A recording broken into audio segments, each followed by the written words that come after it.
ಇವತ್ತು ನಾವು ನೀರಿನ ಮಹತ್ವದ ಬಗ್ಗೆ ಮಾತಾಡ್ಲಿಕ್ಕಿದ್ದೇವೆ.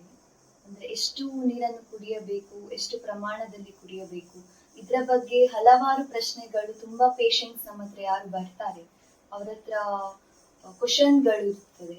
ಸೊ ಈ ಕ್ವಶನ್ಗೆಲ್ಲ ಉತ್ತರವಾಗಿ ಅಥವಾ ಒಂದು ವಿಶ್ಲೇಷಣೆಯ ರೀತಿಯಲ್ಲಿ ಇದರಲ್ಲಿ ನಿಮ್ಗೆ ಪ್ರಸ್ತುತ ಪಡಿಸ್ತಿದ್ದೇವೆ ನಾವು. ನಮಸ್ಕಾರ ಶ್ರೋತೃಗಳೇ. ನೀರಿನ ಬಗ್ಗೆ ಬಹಳ ಜನರಲ್ಲಿ ಬೇರೆ ಬೇರೆ ಥರದ ಪ್ರಶ್ನೆಗಳಿವೆ. ಅಂದರೆ ಮಾಧ್ಯಮದ ಮಾಹಿತಿ ಪ್ರಕಾರ ಅವರಿಗೆ ಒಂದು ವಿಧದ ಮಾಹಿತಿ, ಮಾಧ್ಯಮದ ಮಾಹಿತಿಯಂತೆ ಒಂದು ವಿಧದ ಜ್ಞಾನ ಸಿಕ್ಕಿದ್ರೆ, ಈಗ ವೈದ್ಯರುಗಳು ಹೇಳುವಂಥದ್ದು ಸ್ವಲ್ಪ ಬೇರೆ ಥರ ಆಗಿರ್ಬೋದು. ಅದರಲ್ಲಿ ಸ್ವಲ್ಪ ಅವರಿಗೆ ಗೊಂದಲ ಉಂಟಾಗುವ ಸಾಧ್ಯತೆ ಇರ್ತದೆ.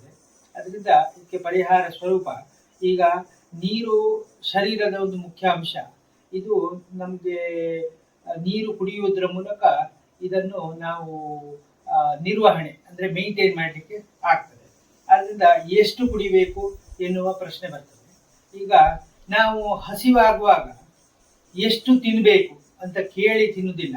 ಈಗ ಹಸಿವೆ ಆಗ್ತಿದ್ರೆ, ಉದಾಹರಣೆಗೆ ದೋಸೆ ಒಂದು 2 ತಿನ್ನುವಾಗ ಇನ್ನು ಸ್ವಲ್ಪ ಹಸಿವೆ ಇದ್ರೆ 3ನೇದು ತಿಂತೇವೆ.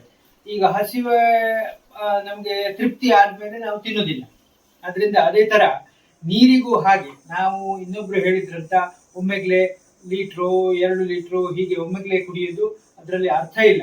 ಅದು ಆರೋಗ್ಯಕ್ಕೆ ಪೂರಕವೂ ಅಲ್ಲ.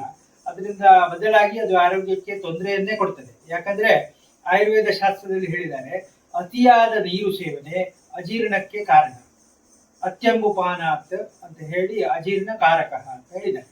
ಅದರಿಂದ ಅತಿ ನೀರು ಒಮ್ಮೆಗ್ಲೆ ಸೇವಿಸುವುದು ಅಜೀರ್ಣವನ್ನು ಉಂಟು ಮಾಡ್ತದೆ. ಅಜೀರ್ಣ ಆಗೋದ್ರಿಂದ ಬೇರೆ ಬೇರೆ ತರದ ಶಾರೀರಿಕ ವ್ಯಾಧಿಗಳು ಉಂಟಾಗ್ತವೆ. ಅದರಿಂದ ನೀರು ಹೇಗೆ ಕುಡಿಬೇಕು ನೋಡಿ, ಒಮ್ಮೆಗೆ 1 ಗುಟುಕಿನಷ್ಟು ಆ ತರ ನೀವು 25 ಸಲ ನೀರು ಕುಡಿಬಹುದು. ಆದ್ರೆ ಈ 1-1.5 ಲೀಟರ್, ಕೆಲವರು ಹೇಳ್ತಾರೆ ಬೆಳಿಗ್ಗೆ ಎದ್ದ ತಕ್ಷಣ 2 ಲೀಟರ್ ನೀರು ಕುಡಿಯುವುದು ಅಂತ.